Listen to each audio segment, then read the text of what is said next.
Clara's internal clock did not tick. It pulsed with the frantic, irregular rhythm of a heart monitor in distress. At 25, she was already carrying the spiritual weight of a woman twice her age. Her life was an exercise in controlled combustion.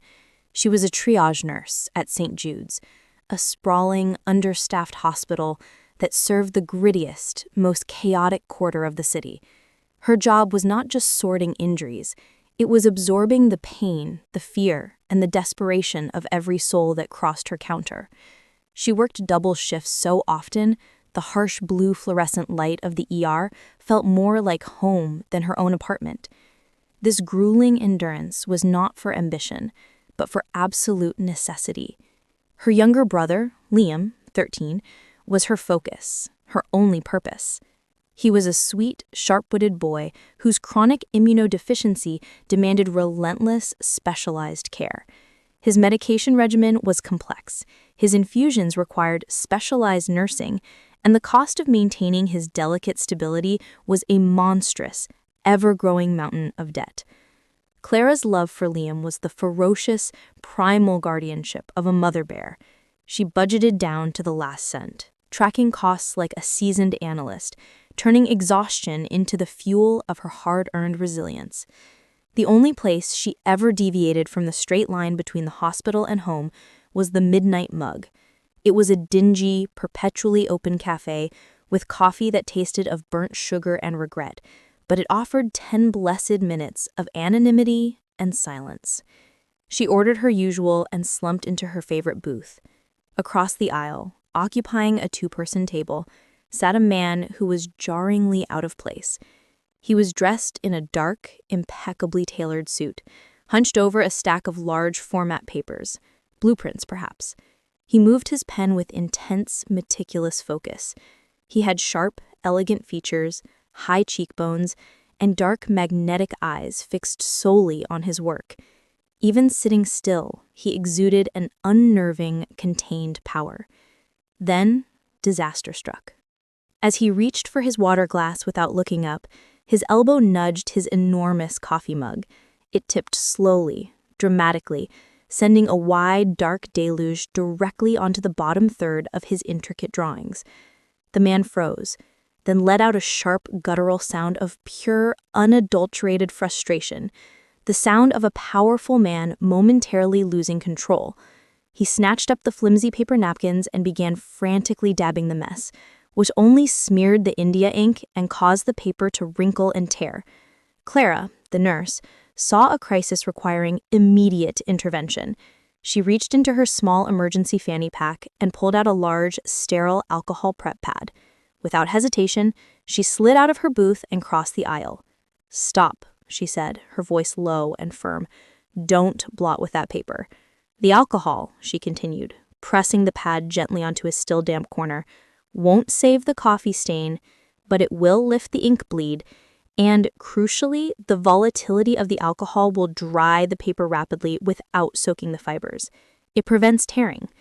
Elias looked up, his amber eyes blazing with surprise. He watched, mesmerized, as the ink stopped spreading. He took the pad from her, his fingers brushing hers, a quick, accidental jolt. "Thank you," he murmured, stunned. "That is the most unconventional fix I've ever seen." "Improvise, adapt, and contain the damage," Clara replied, the words a tired mantra. "It's how we live." She offered a thin, ghost-like smile. "Clara." "Elias," he replied. She picked up her meager dinner and vanished. The scent of hospital antiseptic replaced the smell of coffee on the man's documents. Elias Vargo sat there for another hour, contemplating the woman who had solved his crisis and walked away, asking for nothing. Elias was unnerved. No one dared to approach him without motive, yet Clara had offered clinical help and left. He used his resources, the complex logistics he managed, to run a discreet check. He found Clara's name, her impressive work history, and the devastating details of Liam's condition. The sheer mountain of medical debt was staggering, a testament to her impossible hard work. This bred respect. That afternoon, a florist delivered an enormous, shocking arrangement of birds of paradise, exotic and utterly incongruous to the triage desk. The card read, "Crisis averted. Thank you for the unconventional help. Elias." Clara laughed, a rare, genuine sound. The following week, Elias was waiting at the cafe. She refused his offer of dinner, citing Liam. "It's always Liam," she sighed. "I'd like to meet him then," Elias countered, seizing the opportunity. "I saw his profile. He's dealing with some advanced theoretical physics in his spare time. I'm reasonably good at complex board games. Let me prove I'm a safe distraction." The first meeting at her small, clean, but worn apartment was the crucial test. Liam, usually shy, was instantly drawn to Elias. Elias didn't pity the boy. He treated Liam as an intellect. He spoke about cryptography, theoretical mathematics, and logistics planning, and watched as Liam's eyes lit up. He brought expensive, tasteful electronics and complex board games. Clara watched captivated. Elias's focus on Liam was absolute. It was the focus of a commander planning a campaign, but applied to a 13-year-old boy's intellectual development. He brought light and genuine excitement into their constrained lives. The relationship deepened, filling a desperate void in Clara's life. Elias was the antithesis of her life's stress. He was calm, unhurried, and possessed a quiet confidence that seemed to repel chaos. When she talked about a particularly traumatic shift, he listened with an intensity that made her feel validated. He spoke about his work in only vague terms: infrastructure, global supply chains, complex risk assessment.